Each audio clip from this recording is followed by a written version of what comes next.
So imagine trudging down this really freezing, just totally gray city street. Your arms are completely aching because you're carrying this heavy, sealed, like lead-lined That box. sounds miserable. Right. And you are absolutely terrified of what's inside it, but you just keep walking because you look around and you notice every single person on the street around you is carrying the exact same box. Your head's down, totally silent. Exactly. But today's deep dive, it isn't actually about how to finally put that heavy box down. It's about how one entrepreneur actually opened it, plugged a microphone into the contents, and built an entire media ecosystem out of the pain she found inside. It's a completely radical shift in how we process the things that weigh us down in here. Yeah. And for this deep dive, instead of our usual stack of academic papers or a nonfiction book, we are decoding something highly unique today. Yeah, totally different kind of source material. Right. We're exploring 4 very vivid, deeply metaphorical illustrations. And they aren't just pretty pictures, They are a highly constructed visual narrative. Exactly. They tell an origin story, specifically the origin story of a company called the JustBox Wellness Media and its founder and CEO, Shandrell Clark. So our mission for you today is to basically act as your decoders. Yeah, to really dig in. Right. We're going to look at the visual symbolism and the textual clues hidden inside these 4 images to try and understand this profound entrepreneurial journey. Like how deep personal suffering was basically transmuted into this vibrant media platform. And it is such a fascinating case study in human resilience, and how we conceptualize pain. Because we so often view pain as an endpoint, right? Like a tragic destination. Or just an obstacle. Yeah, best an obstacle that we simply have to grit our teeth and overcome. But the narrative laid out in these illustrations, it proposes something entirely different, like pain as an active ingredient. Yeah. Pain is the very infrastructure required to build your future. Okay, let's unpack this, because the journey starts exactly on that freezing gray street I asked you to imagine a moment ago. Before picture. Exactly. The first illustration we have in front of us is this classic before and after split scene. So on the left side, you have this incredibly gloomy, cold avenue. It's packed with people, but no one is looking at each other. They all have these really neutral, almost despondent expressions. And every single person is lugging a dull, closed, heavy-looking gray box. It's a very potent visual metaphor for emotional baggage, I think, for the unspoken trauma and burdens that we all carry through our daily routines. Yeah, totally. But what's truly striking is the uniformity of the scene. Like, everyone has a box. Everyone is suffering. Right. But because the boxes are closed and identical in their bleakness, every single person on that street just assumes they are entirely alone in their specific suffering. The isolation is just as heavy as the box itself. Right. But then your eyes move to the right side of the illustration, and the gray is just completely gone. It's a stark contrast. It really is. We see a woman, Shandrell, and she's standing under the warm, inviting yellow glow of a street lamp. And she isn't just carrying her box anymore. She has actually ripped it open. And it looks totally different. Right. It's no longer dull. It looks like this beautiful treasure chest. And there is a brilliant, almost magical light exploding out of it into the darkness. Which is such a cool visual. Yeah. And inside that light, you can see these specific items floating upward. There's a microphone, some musical notes, and this tiny, fragile, green sprout. And beneath her feet, there is this crucial piece of text that reads, "Then came Shandrell. She saw blueprints, not burdens." Now, this raises an important question. What is the actual psychological mechanism of that pivot? Because blueprints, not burdens, that is a phenomenal catchphrase. It's a great tagline, yeah. But it requires a fundamental rewiring of how a human being processes adversity. Think about the semantic difference here. A burden is just pure gravity. It's just weight. Exactly. A burden is something you endure, something you survive, something you just hope to one day drop. But a blueprint. Yeah. A blueprint is a schematic. It's highly intentional. It implies that the terrible weight you're carrying isn't just a dead load, it actually contains instructions. Wow. Right. She looked into the exact same box everyone else was desperately trying to keep shut and realized the contents weren't just a monument to her pain. They were the raw materials and the exact instructions required for her future. I hear that. And I see the beautiful glowing light in the illustration, but I have to push back a little here. Okay, go for it. Because how realistic is that immediate shift? Like, it's really easy to draw a glowing box, but shifting from, wow, this hurts terribly and I want it to stop, to, oh, this is a blueprint for my life's work, that takes a massive, agonizing leap, right? Oh, absolutely. It feels a bit like looking at a massive pile of incredibly heavy, jagged, sharp rocks that have just avalanched across your path. And instead of crying because your path is blocked, you somehow have to force yourself to see a castle waiting to be built.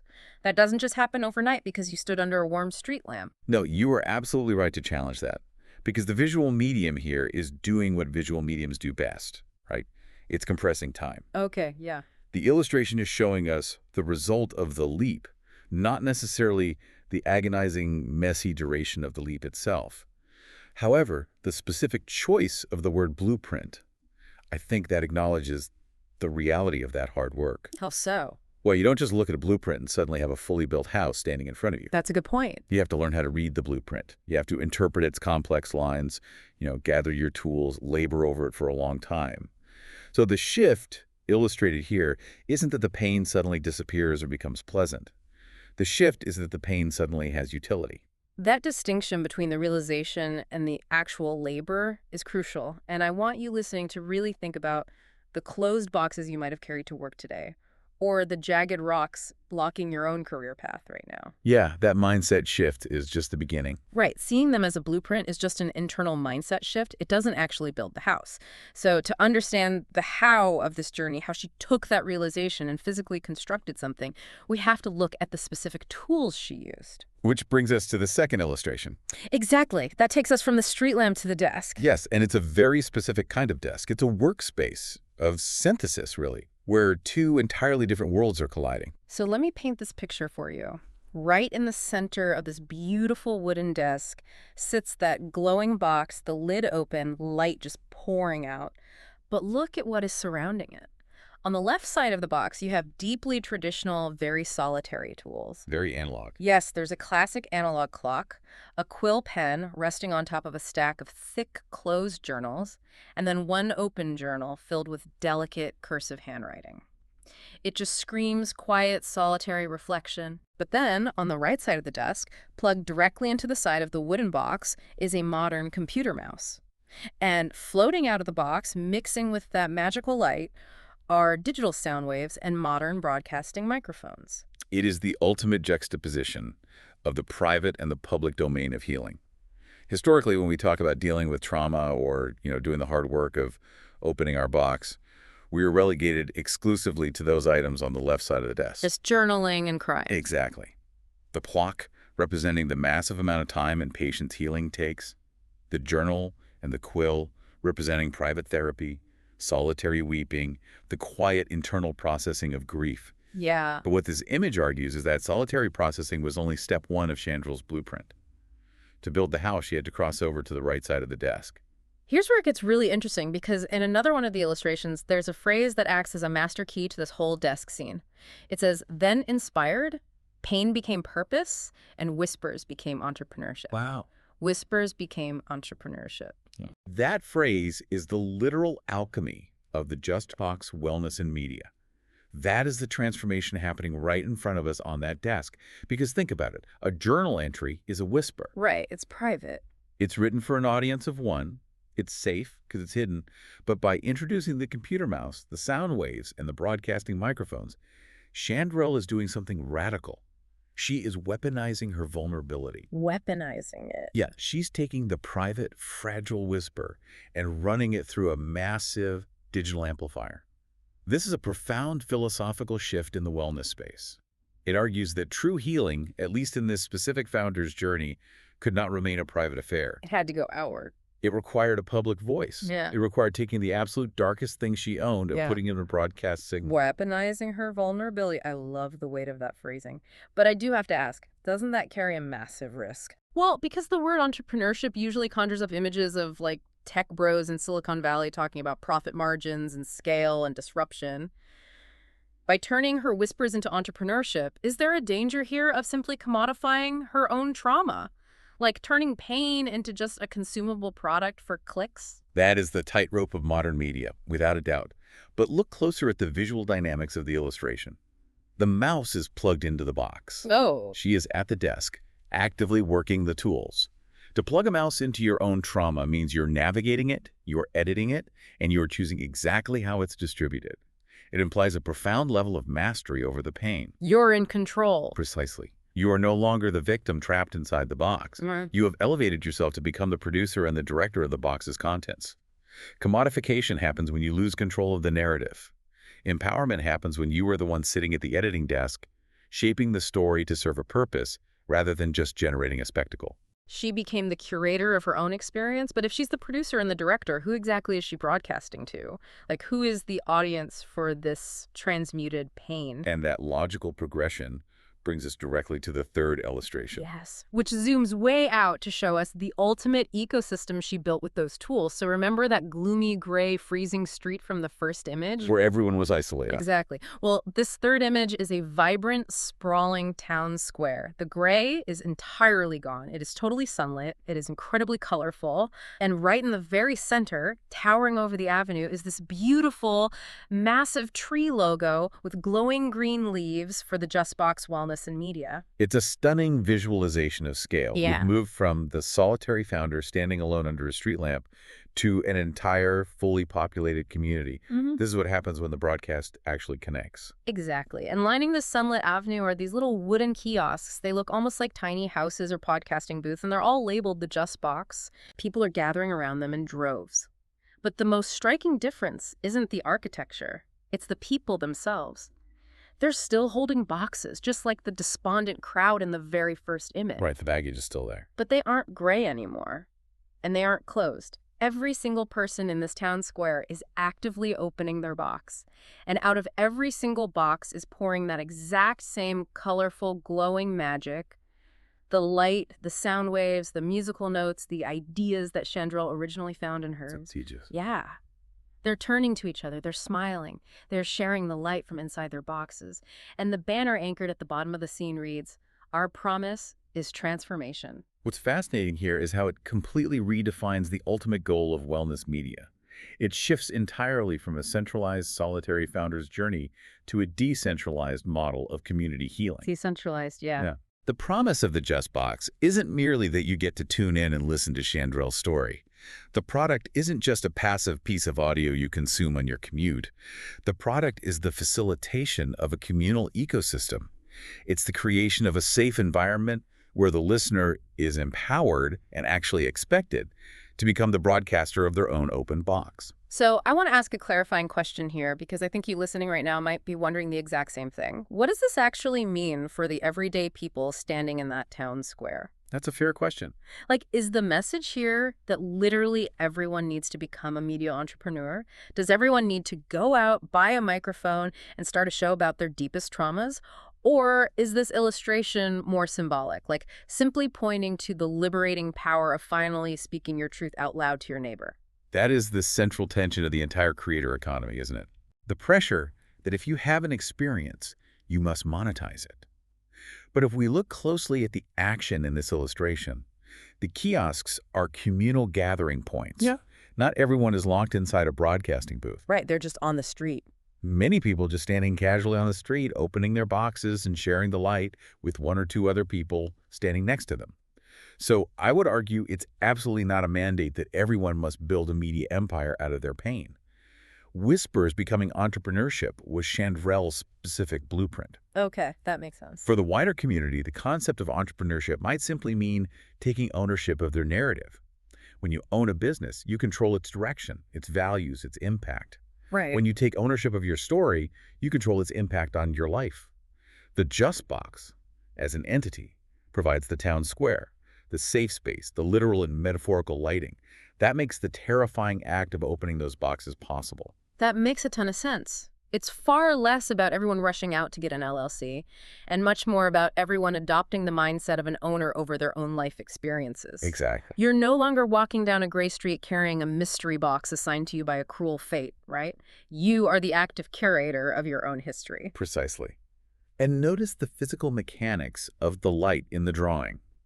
The light radiating from the open boxes illuminates the faces of the people looking at them. Oh, wow. Yeah. By opening their boxes, they are quite literally bringing light to others who might still be standing in the dark. The ecosystem functions because the vulnerability is entirely mutual. But building a town square like that, I mean, building an entire media ecosystem and community out of your own pain is massive, exhausting, heavy lifting. You can't just draw a town square and expect it to stand up on its own. No, definitely not. Which means we have to look at the foundation that supports all of this. Shandrell couldn't have done it in a vacuum. The fourth and final illustration reveals the architecture of her belief system. It is the hidden infrastructure that allowed the town square to be built in the first place. Yeah. Because you cannot scale vulnerability without a safety net. The image is titled, "A Special Thank You to My Believers and Visionaries." In the very center of the frame is that familiar wooden treasure chest, bursting with bright light, and there is a large vintage microphone sitting right inside it. But the chest isn't just a box here, it's acting as a seed. Growing directly out of the box, swirling all around the text, are these beautiful, thick golden vines with lush green leaves. And hanging from these vines are little delicate scrolls of gratitude. It's an incredibly organic visual.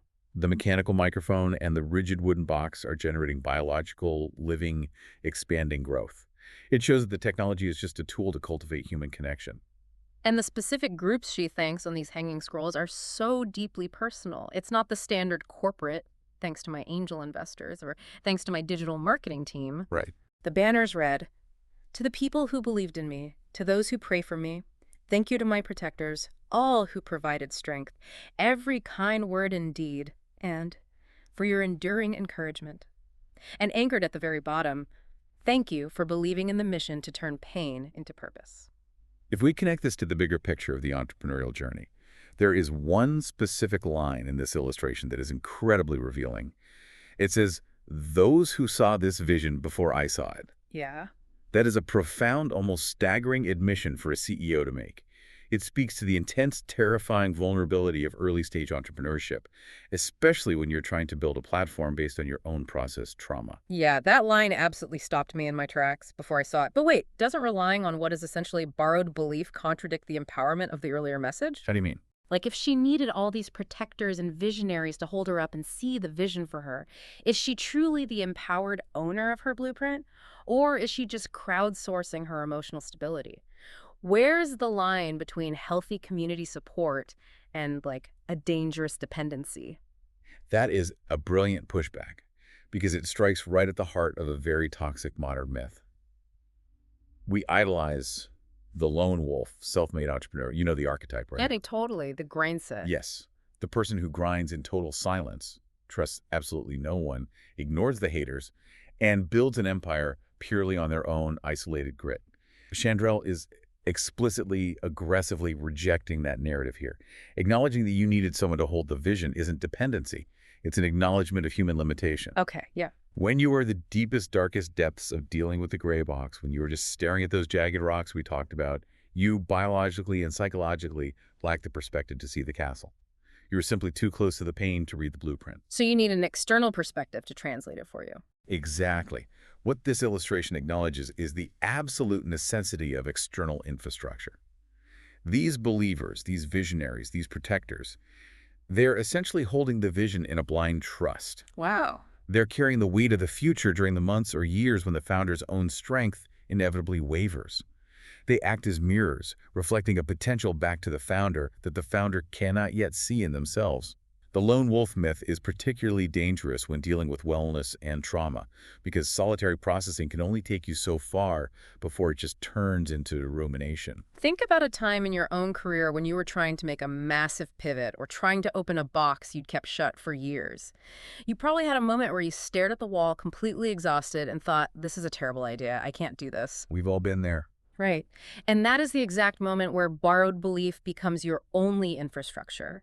You have to rely on the mentor, the partner, or the friend who looks at you and says, "I see the vision, even if you are currently blind to it.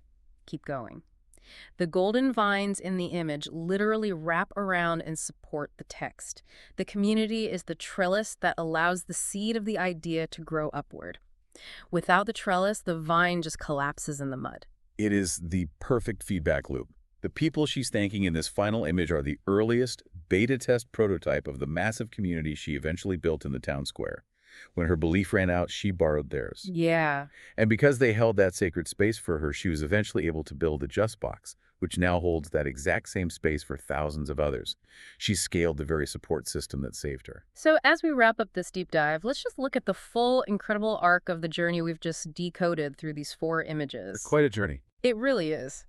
Shandrell Clark started on a freezing gray street, carrying a heavy, sealed, terrifying box of pain, assuming she was entirely alone, just like everyone else. But instead of just enduring the gravity of it, she opened it. She did the hard part. She examined the jagged rocks, and with the borrowed belief of her protectors, she saw blueprints. She took the quiet, solitary whispers of her private journals and plugged them into the massive broadcasting tools of modern media. Weaponizing the vulnerability. Exactly. And in doing so, she didn't just heal herself, she built the JustBox Wellness Media, this vibrant, sunlit ecosystem that empowers an entire community to open their own boxes and share their light. She took her pain, processed it through the belief of her supporters, and scaled it into purpose. It is a stunning visual testament to the fact that our most profound vulnerabilities, when exposed to light, tools, and community, can become our most powerful world-building assets. So I want you listening to really think about the closed gray boxes you might be lugging around in your own life, your relationships, or your career right now. What would it actually look like to treat them not as dead weight, but as instructions? It's a big question. It is. But before we go, I want to leave you with one final, slightly provocative thought to chew on.